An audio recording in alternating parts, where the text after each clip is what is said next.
On va passer à la deuxième méthode de Lyapunov sur laquelle on va passer pas mal de temps.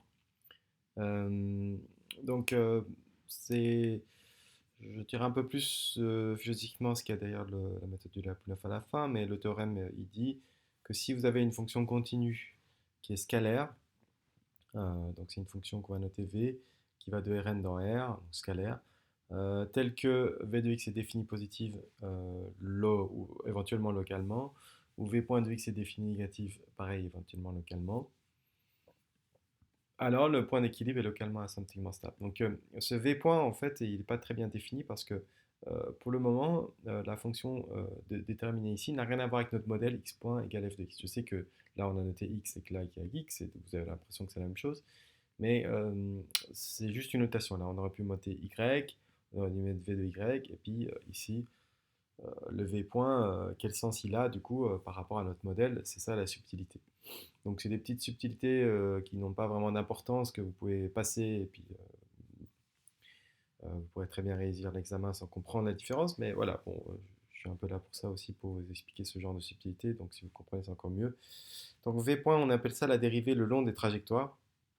Donc le long des trajectoires, ça veut dire quoi? Ça veut dire que cette dérivée de v, c'est pas la dérivée usuelle, c'est la dérivée qu'on calcule en fonction de notre modèle. C'est ça la subtilité, c'est que le modèle n'intervient pas ici, mais le modèle intervient dans la dérivée. Donc calculez pas la dérivée de v, vous calculez la dérivée sur les trajectoires de notre modèle. Donc v point, c'est la dérivée de la fonction qui est à x associé v de x de t, donc c'est une fonction composée. Et donc x ici, c'est la solution du modèle x point égale f de x. Et du coup, concrètement, ça veut dire quoi? Concrètement, ça veut dire que v point de x, eh ben, c'est d rond v sur d rond x fois x point, fois dx sur dt. Or, dx sur dt est égal à f de x, ça fait d rond v sur d rond x transpose fois f de x. Donc, autrement dit, pour un modèle d'ordre 2, je donne un petit exemple, ça fait d rond v sur d rond x1, d rond v sur d rond x2, fois x.1, x.2, et voilà, vous avez, on va le voir sur un petit exemple là rapidement. Donc, si v vérifie les deux critères, 1 et 2, on dit que v est une fonction de Lyapunov du modèle x point égale f de x. Donc si vous dites v est une fonction de Lyapunov, c'est que vous savez que ça vérifie ces propriétés-là. Et puis quand vous cherchez par contre à vérifier que v est une fonction de Lyapunov, là on parle alors d'une fonction qui est candidate. On dit je prends la fonction v qui est candidate de Lyapunov, et puis je vais montrer les critères 1 et 2. Sachez aussi qu'il y a plein de théorèmes différents de Lyapunov qui sont basés un peu sur ce même esprit. C'est vraiment le plus simple, le plus basique. Il y a plein de théorèmes différents aussi pour la stabilité exponentielle, pour la stabilité asymptotique, pour d'autres formes de stabilité, la stabilité en temps fini, etc. Bon, pour l'instant, on va se contenter de celui-là. J'ai envie de vous montrer la démonstration parce qu'elle permet de comprendre certaines choses, notamment d'où vient l'histoire du théorème 4 que je vais vous donner. Donc je vous ferai la démonstration, elle sera facultative pour vous, parce que je ne pose pas des questions trop compliquées en devoir liées à des démonstrations. Mais voilà, si vous arrivez à suivre et à comprendre, c'est plutôt sympathique. Donc le théorème 4, il dit quoi? Il dit, si vous voulez avoir stabilité globale, donc quel que soit le point d'origine sur lequel vous partez, vous arrivez à la, à l'ordonnée à l'origine, au point d'équilibre, pardon, en 0. Donc s'il vérifie 1 et 2 globalement, et qu'en plus vous avez limite de V qui tend vers l'infini quand il tend vers l'infini, alors le point d'équilibre est globalement asymptotiquement stable. Donc gaz, c'est globalement asymptotiquement stable.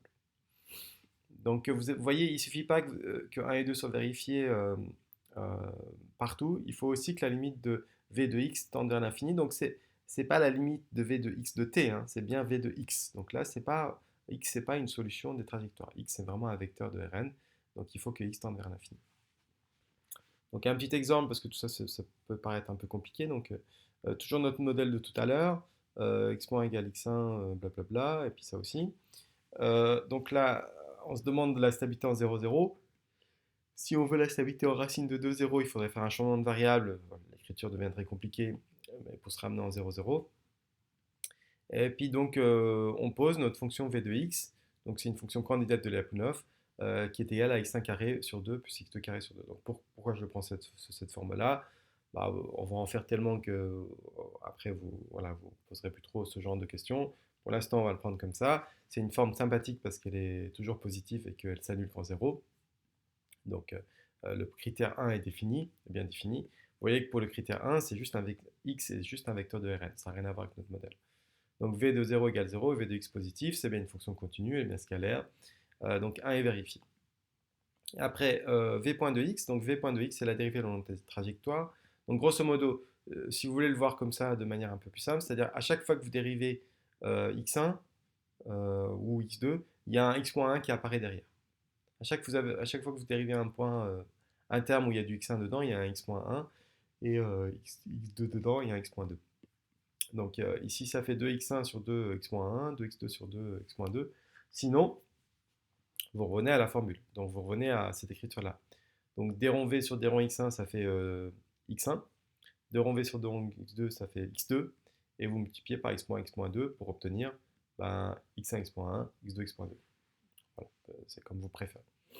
Et puis, donc, quand vous remplacez, vous voyez que les termes croisés ici vont se simplifier. Donc, vous allez avoir ces deux termes-là qui seront identiques, qu'on peut factoriser, et puis vous allez avoir x1 carré plus x2 carré. Donc, ce terme-là est strictement positif, mais ce terme-là, il peut changer de signe.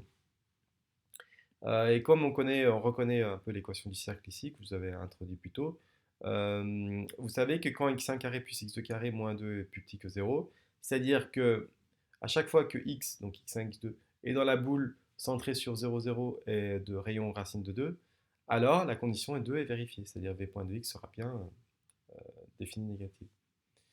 Donc le point d'équilibre est localement asymptotiquement stable, et pour avoir une idée de comment localement on est asymptotiquement stable, voilà, on verra ça plus tard quand on regardera la preuve du théorème de Lyapunov.